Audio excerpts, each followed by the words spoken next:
साथीहरु नमस्कार है। आज म यहाँहरुलाई एउटा यस्तो व्यक्तित्वलाई देखाउन गइरहेको छु जो चाहिँ एकदमै भाइरल हुनुहुन्छ है। अब जापानमा रतन कार्की भनेर चिन्नुहुन्छ भने उहाँ जस्तै ठ्याक्कै देखिने नेपालमा जतन कार्की हुनुहुन्छ। म यहाँहरुलाई देखाउन गइरहेको छु। उहाँ हुनुहुन्छ जतन कार्की।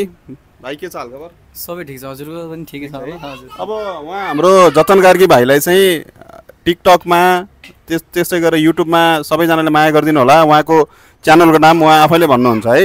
हजुर मिस्टेरियस सुवास छ, सबैजनाले गएर यसो सब्सक्राइब गरिदिनु होला, फलो गर्नु होला है त।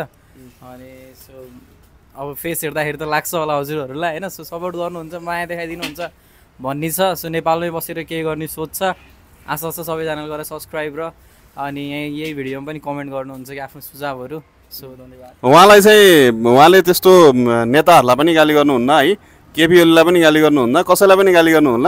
उहाँलाई माया गरिदिनु होला है त। जो केपी ओलीको भक्तहरू हुनुहुन्छ उहाँले पनि माया गरिदिनु होला है त। नमस्ते, यहाँहरुको दिन शुभ रहोस्। जय नेपाल।